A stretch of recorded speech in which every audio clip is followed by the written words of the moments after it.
Hello guys, good morning, good afternoon, good evening, depending where you're watching this video from and the time you're gonna see this video. I remember my humble self, the Agni. If I'm coming across for the first time, I would like you to share my video. Drop your comment at the comment section and remember to give the videos a big thumbs up. Share the video and follow, subscribe to my channel if I'm not done. So remember you can now send stars on Facebook to support me. Let's listen to this drama that happened in the floor of the Senate when Senator Abaribe and Adams Oshimhole was having a disagreement on President Tinubu's appropriation proposal. The budget Tinubu presented to the Senate. Hear what these people have to say and their disagreement in the floor of the Senate. If you are watching the video, try to like it, share it so that others will see it as well. Thank you very much, guys. Let's watch the video now, right now. Very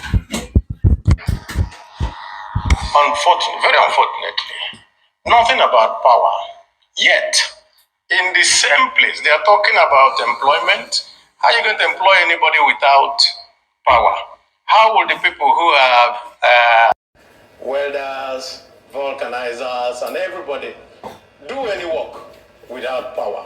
So, and then in the main budget itself, I took time to go and look through the budget, and we're seeing that what was put for power was just about 3% of the total budget. Well, how will 3% of the total budget deal with an issue that is fundamental to the economy? Because if you don't have power, you do nothing. Every other thing that we are talking about, how would that work? So I think that this budget, I pray that we look around at it again as a Senate and see how we reorganize the priorities in the budget. Otherwise, what we will see is garbage in, garbage out. Abaribe. I wrote on the register that I want to Oshimhole, speak today, listen. not yesterday. I only commented on a child. If there is an offense to the acting leader, thank God you are acting. Mr. President, let me lend my voice. I commend you for getting us to sit today, be Friday. I think this is to respond to Mr. President's request that we do everything we can to maintain the budget cycle.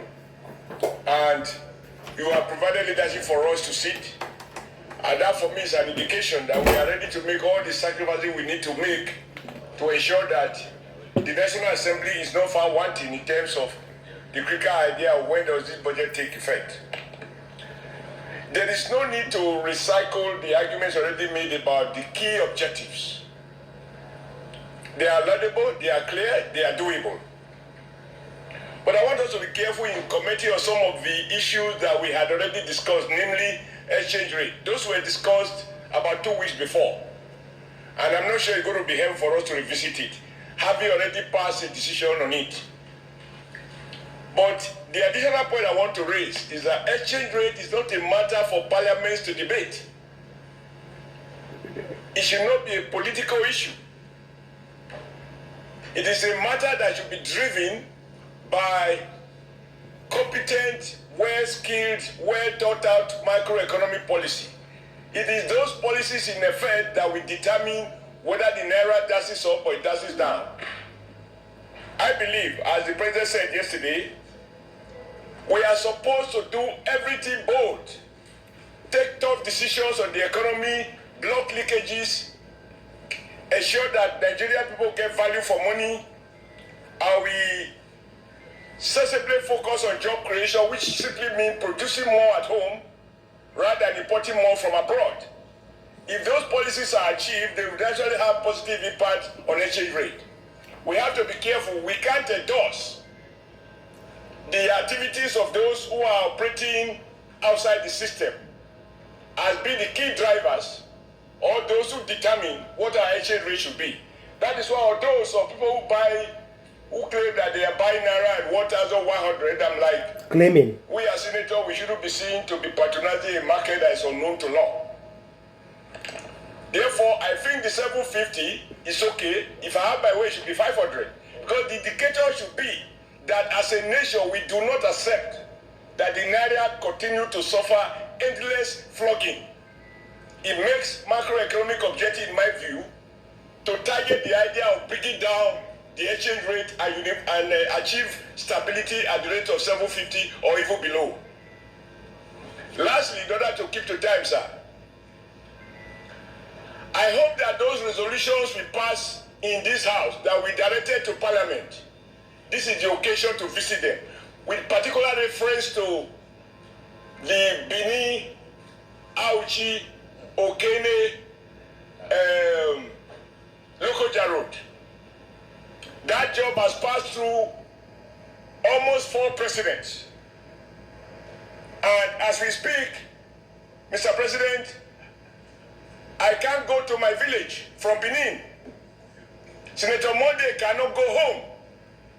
So I hope that the appropriation committee, when we see the details, that road is reflected during this dry season so that this government can have the credit of completing a road that has passed through several presidents. If we don't get that road done, the economy of the South is severely affected, particularly the construction sector.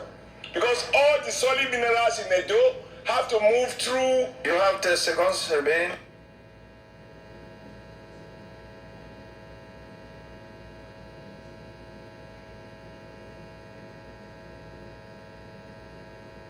It's a serious economic challenge for the people of Niger Delta and if you like, for the whole country.